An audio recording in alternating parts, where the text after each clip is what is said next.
Early reader. Horrid Henry's Nits. Francesca Simon. Chapter 1. Scratch, scratch, scratch. Dad scratched his head.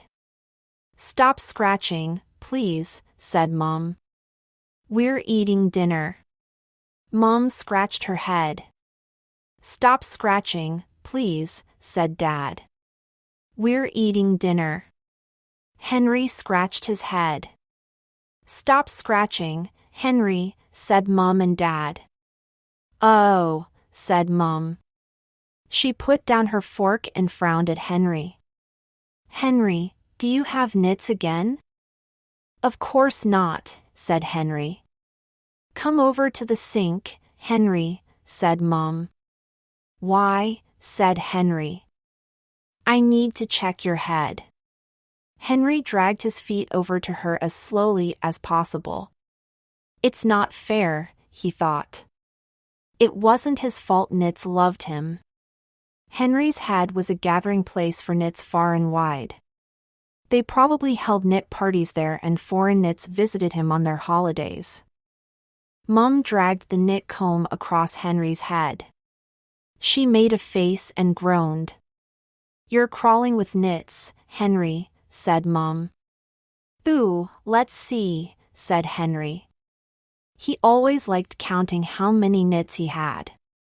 1, 2, 3, 45, 46, 47, he counted, dropping them onto a paper towel. It's not polite to count nits, said his younger brother, Perfect Peter, wiping his mouth with his spotless napkin. Is it, Mom? It certainly isn't, said Mom. Chapter 2. Dad dragged the knit comb across his head and made a face. Said Dad. Mom dragged the comb through her hair. Bletch, said Mom. Mom combed Perfect Peter's hair. Then she did it again. And again. And again. No nits, Peter, said Mom, smiling. As usual. Well done, darling. Perfect Peter smiled modestly. It's because I wash and comb my hair every night, said Peter. Henry scowled. True, his hair was filthy, but then. Nits love clean hair, said Henry. No, they don't, said Peter. I've never ever had nits. We'll see about that, thought Henry. When no one was looking, he picked a few nits off the paper towel. Then he wandered over to Peter and casually fingered a lock of his hair. Leap! Scratch, scratch, Mom, squealed Peter. Henry's pulling my hair. Stop it, Henry, said Dad. I wasn't pulling his hair, said Henry indignantly. I just wanted to see how clean it was. And it is so lovely and clean, added Henry sweetly. I wish my hair was as clean as Peter's. Peter beamed. It wasn't often that Henry said anything nice to him. Right, said Mom grimly, everyone upstairs. It's shampoo time. Chapter 3. No, shrieked horrid Henry. No shampoo! He hated the stinky, smelly, horrible shampoo much more than he hated having nits. Only today his teacher, Miss Battleaxe, had sent home a knit letter. Beware! Nits, nits, nits, nits, nits have been seen in school. Get rid of them! Wash your hair with supersonic NIT blasting shampoo please, or else. Naturally, Henry had crumpled the letter and thrown it away. He was never ever going to have Pongy knit shampoo on his head again. What rotten luck, Mom had spotted him scratching. It's the only way to get rid of nits, said Dad. But it never works, screamed Henry. And he ran for the door. Mom and Dad grabbed him. Then they dragged him kicking and screaming to the bathroom. Nits are living creatures. howled Henry. Why kill them? Because, said Mom. Because, they're blood-sucking nits, said Dad. Blood-sucking. Henry had never thought of that. In the split second that he stood still to consider this interesting information, Mom emptied the bottle of supersonic nit-blasting shampoo over his hair. "And no," screamed Henry. Frantically, he shook his head. There was shampoo on the door. There was shampoo on the floor. There was shampoo all over Mom and Dad. The only place there was no shampoo was on Henry's head. "Henry! Stop being horrid," yelled Dad, wiping shampoo off his jacket. "What a big fuss over nothing," said Peter. Henry lunged at him.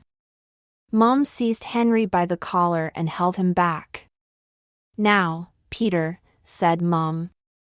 "That wasn't a kind thing to say to Henry, was it? Not everyone is as brave as you."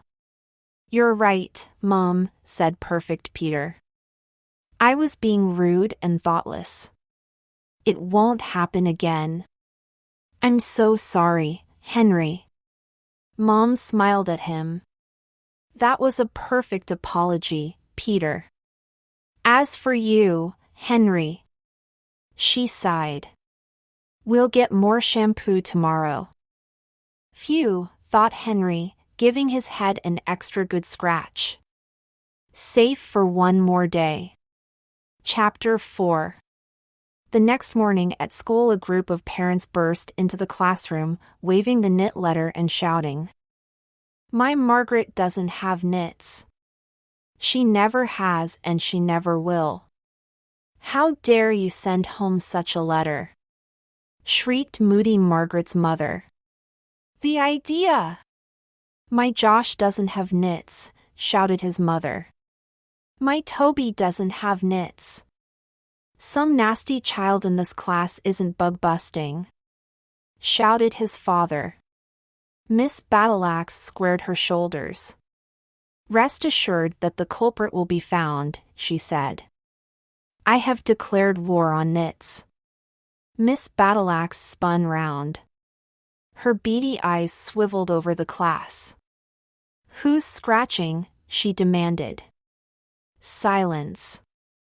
Henry bent over his worksheet and tried to look studious. "Henry is," said moody Margaret. "Liar," shouted horrid Henry. "It was William." Weepy William burst into tears. "No, it wasn't," he sobbed. Miss Battleaxe glared at the class. "I'm going to find out once and for all who's got knits," she growled. "I don't. I don't. I don't." "Silence," ordered Miss Battleaxe.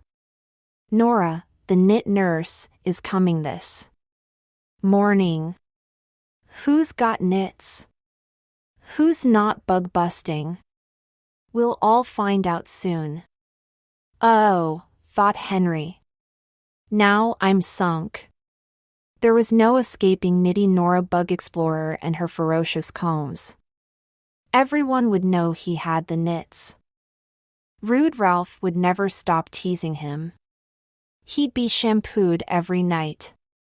Mom and Dad would find out about all the knit letters he'd thrown away. He could of course get a tummy ache double quick and be sent home.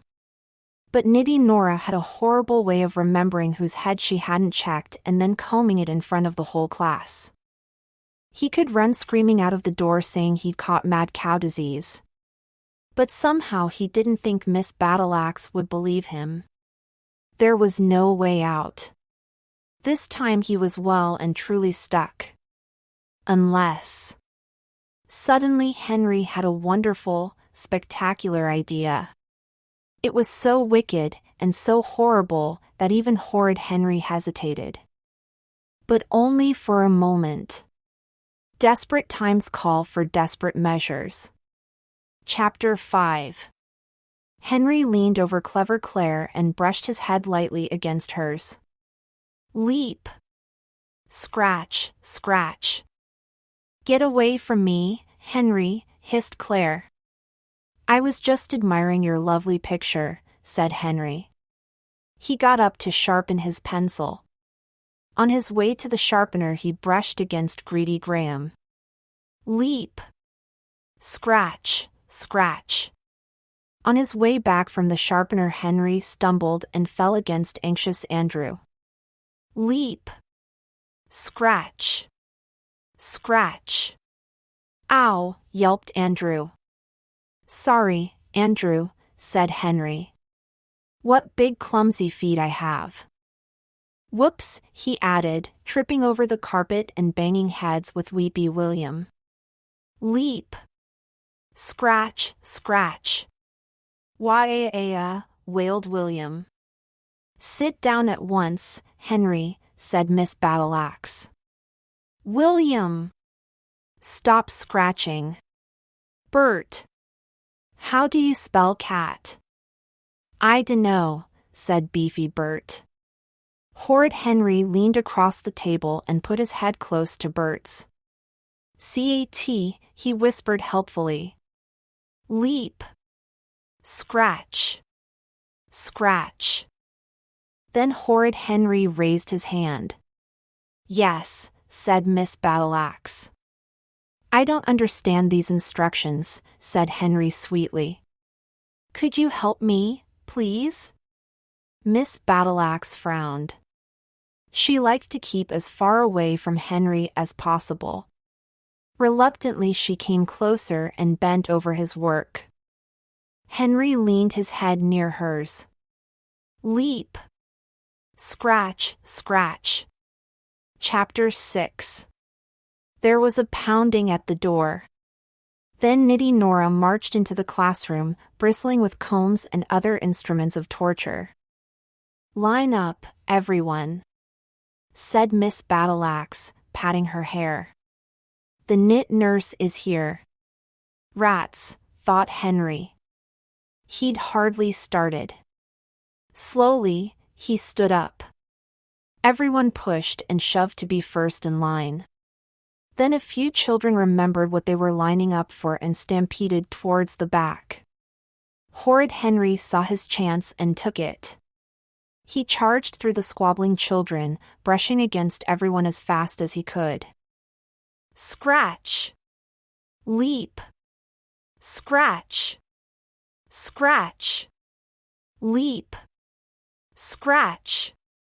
Scratch! Leap! Scratch! Henry, shouted Miss Battleaxe. Stay in at playtime. Now go to the end of the queue. The rest of you, stop this nonsense at once. Moody Margaret had fought longest and hardest to be first. Proudly she presented her head to Nitty Nora.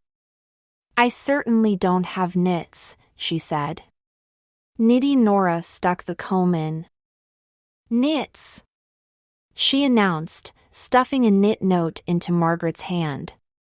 For once Margaret was too shocked to speak. But, she gasped. Tee-hee, thought Henry. Now he wouldn't be the only one. Next, said Nitty Nora. She stuck the comb in Rude Ralph's greasy hair. Nits, she announced. Knitface, hissed Horrid Henry, beside himself with glee. Nits, said Nitty Nora, poking her comb into lazy Linda's mop. Nits, said Nitty Nora, prodding greedy Graham's frizzy hair. Nits, knits, knits, knits, knits. She continued, pointing at Weepy William, Clever Claire, Sour Susan, Beefy Bert and Dizzy Dave. Then Nitty Nora beckoned to Miss Battleaxe. Teachers too, she ordered. Miss Battleaxe's jaw dropped. I have been teaching for 25 years and I have never had knits, she said. Don't waste your time checking me. Nitty Nora ignored her protests and stuck in the comb. HMMN, she said, and whispered in Miss Battleaxe's ear. No. howled Miss Battleaxe. N0000000000. Then she joined the line of weeping, wailing children clutching their knit notes. At last it was Henry's turn.